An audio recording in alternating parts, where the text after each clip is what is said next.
Perancang bom di Utan Kayu dan Gereja Christ Katedral Serpong ditangkap polisi. Selama sebulan terakhir, 22 orang ditangkap. Polisi dan otoritas anti-terorisme percaya ini aksi permulaan, sekedar upaya menarik minat donatur.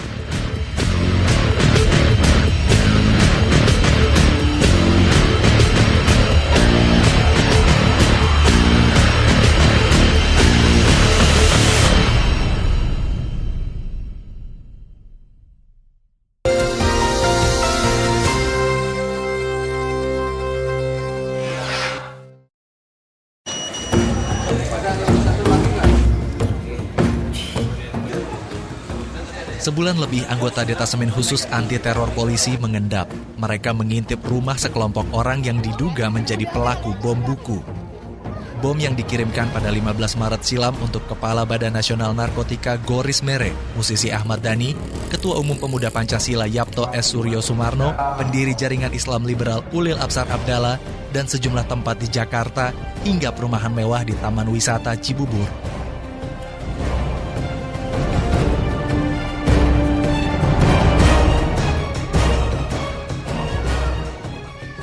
Kamis 21 April lalu pada pagi hari, sebuah rumah kontrakan di kawasan Pondok Kopi dan Duren Sawit, Jakarta Timur, digerebek. Mula-mula 6 orang dibekuk, lalu belasan lainnya dicokok di tempat. Polisi juga mengaku telah menangkap kurir bom Utan Kayu. Kurir benaran itu.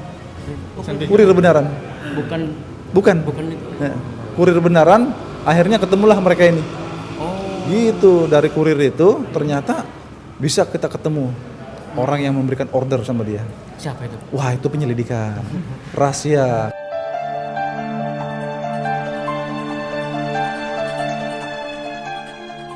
Dari pengakuan mereka tersebutlah nama Pepi Fernando sebagai pemimpinnya. Polisi bergerak. Sehari berikutnya, Pepi beserta Hendy Suhartono dan Muhammad Fadil, 2 nama yang disebut terakhir, disebut polisi sebagai pengantin. Ini artinya calon pelaku bom bunuh diri. Pepi CS berencana meledakkan pipa gas yang telah disiapkan di Gading Serpong, Tangerang Selatan.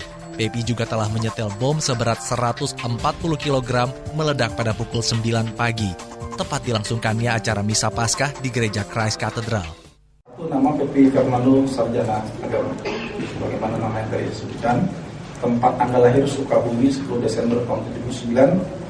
Pendidikan terakhir Sarjana S1, UIN, Syarif Hidayatullah Ciputat, Fakultas Tarbiyah jurusan Pendidikan Islam, tamat tahun 2001. Kerjaan penulis buku, skenario film, alamat di Perumnas Harapan Indah.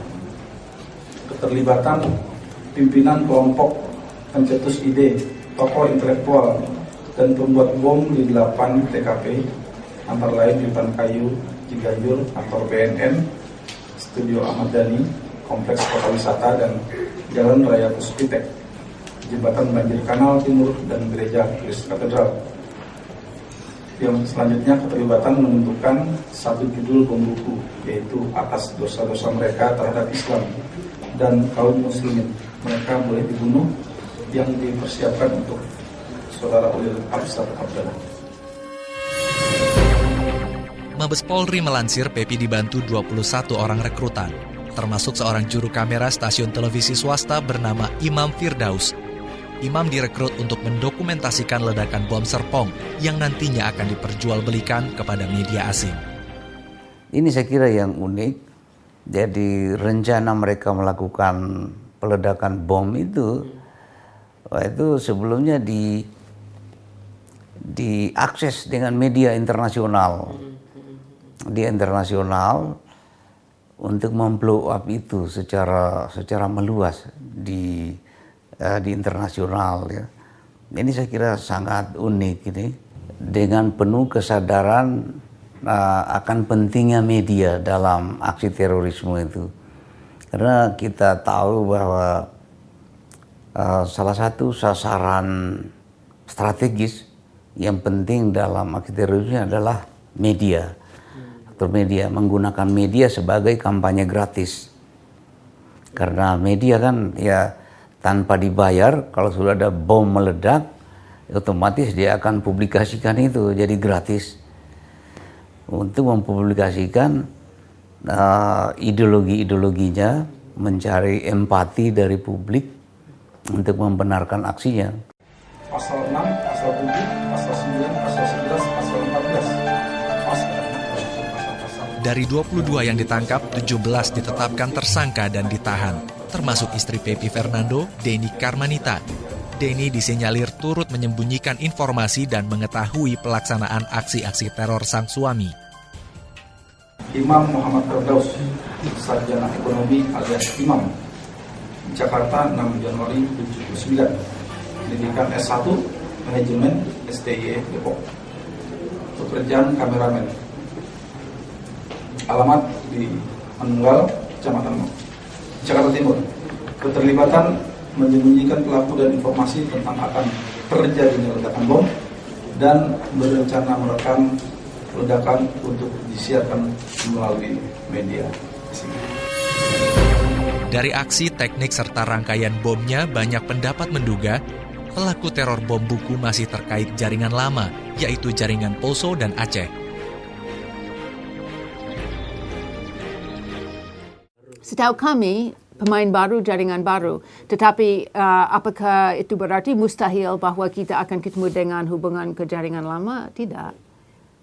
Seperti bom buku ini kan sebenarnya ya ini adalah ya modus-modus yang sudah pernah dilakukan di Poso misalnya. Pasti tidak sendiri. Kita lihat bagaimana orang bisa mempunyai pemahaman ideologi radikal seperti itu kan tidak sendirinya ya. Walaupun dia mengaku mungkin itu dia sendiri, memang ada diakui secara teori itu ada namanya self-radicalize ya. Dia meradikalkan diri sendiri ya dari pemahamannya terhadap lingkungan, dan pemahaman terhadap situasi yang berlangsung, kemudian dia menyimpulkan sendiri, dia dia menginternalisasi itu, ya kemudian dia lakukan sendiri, ya, bisa saja, tapi ya prosesnya itu kan lama, ya paling tidak di sana ada mentornya di situ. Siapa Bapak kalau menurut Bapak? Nah itu belum bisa kita duga ya. Saya kira biarlah kita tunggu hasil investigasi dari polisi itu.